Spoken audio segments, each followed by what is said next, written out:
जय हिंद साथियों। आप लोगों ने कल देखा कि कंगना रनावत का एक अभद्र टिप्पणी, और वो भी टिप्पणी उन्होंने की मुंबई पुलिस के नाम पे। मुंबई पुलिस को कहा कि मुझे बहुत डर लगता है, अब मुझे मुंबई कश्मीर की तरह पाकिस्तान का एक हिस्सा लगने लगा है। ऐसी अभद्र टिप्पणी करने के बाद उन्होंने सीधे सीधे आड़े हाथों लिया उद्धव ठाकरे को, और कहीं ना कहीं अनिल देशमुख जो एनसीपी के इस राज्य के गृह राज्य मंत्री हैं, उनके ऊपर सीधी टिप्पणी की और कहीं ना कहीं महाराष्ट्र की जनता को अपमानित किया। छत्रपति शिवाजी महाराज की इस धरती को अपमानित किया। मैं ये कहना चाहता हूँ, कुछ लोग आते हैं हिंदुस्तान से कई जगहों से और महाराष्ट्र में बसते हैं, मुंबई जैसी जगह में सपने लेकर आते हैं या कमाते हैं, नाम कमाते हैं, पैसा कमाते हैं, इज्जत कमाते हैं, शौहरत कमाते हैं, और उसके बाद भला बुरा कहने के लिए भी ये लोग मुंबई को पीछे नहीं हटते। शर्म आनी चाहिए ऐसे लोगों को। और दूसरा एक पत्रकार है जो दिन रात ये कहता है टीवी चैनलों पे, मुझे चरस दे दो, मुझे गांजा दे दो, मुझे एमडी दे दो। ऐसे चैनल के ऊपर सबसे पहले रोक लगनी चाहिए, इसके खिलाफ एफआईआर दर्ज होनी चाहिए। इसकी वजह से समाज में घृणा फैल रही है, और जिस तरह से ये माहौल पैदा कर रहा है, उस जर्नलिज्म के नाम पे ये एक दलाल पत्रकार अपने आप को साबित करने में लगा है। लेकिन मैं ये बतला दूं, ये जो चिल्ला चिल्ला के कहता है ना, सुन रहे हो ना उद्धव ठाकरे, सुन रहे हो ना संजय राउत, सुन रहे हो ना अनिल देशमुख, आखिर तू है कौन और तुझे इतनी अथॉरिटी किसने दी? हमें ये पता है। तू यही सवाल मैं तुझसे पूछना चाहता हूं, क्या तू अपने आकाओं से ये सवाल पूछेगा कि जीडीपी इतनी क्यों गिर रही है? क्या अपने आकाओं को ये कहेगा कि 1-to-1 डिबेट करोगे मेरे साथ? क्या अपने आकाओं से तू पूछेगा कि आज देश में गरीबी क्यों छा रही है?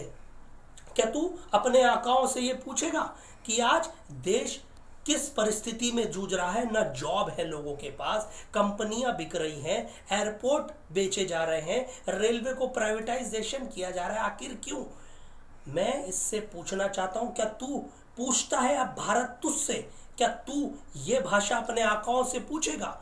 अगर आमिर खान शूटिंग के वक्त जाके अर्दगौन की वाइफ से मुलाकात कर ले तो मुद्दा ट्रोल बन जाता है और उन्हें आतंकवादी घोषित करने की बात की जाती है। तो मैं ये कहना चाहता हूं, अपने आकाओं से पूछना, पाकिस्तान उतर के बिरयानी किसने खाई थी? किसने वहां के प्रधानमंत्री के साथ शॉल पहना था?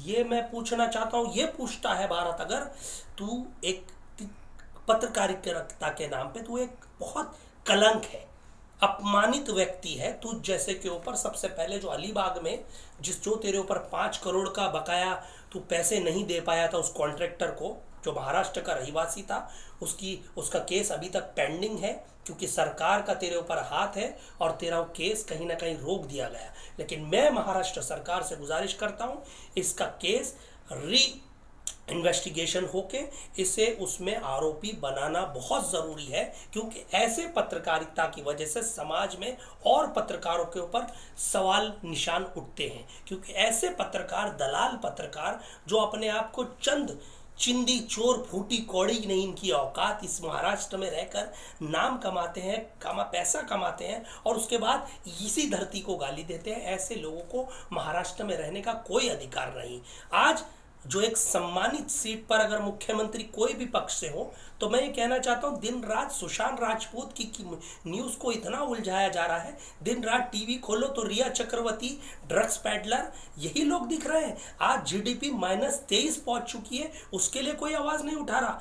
बच्चे जॉबलेस हो चुके हैं, उसके लिए कोई आवाज नहीं उठा रहा। कारोबारी पूरी तरह से बर्बाद हो चुके हैं, उसके लिए आवाज कोई नहीं उठा रहा। आज युवा परेशान है, बुजुर्ग परेशान है, देश के नागरिक परेशान है, देश की अर्थव्यवस्था पूरी चरमरा गई है, उसके लिए आवाज नहीं उठा रहा। कोई सवाल करे तो उसे देशद्रोही करार दे दिया जाता है। लेकिन तुझ जैसे अगर दलाल पत्रकार चिल्ला चिल्ला कर, पहले सुन रहे हो ना, मैं तुझसे पूछ रहा हूं, तू सुन रहा है ना, बुला तेरे डिबेट पे, मैं करता हूं 1-to-1, जहां बोल, चैनल तेरा, जब बोल।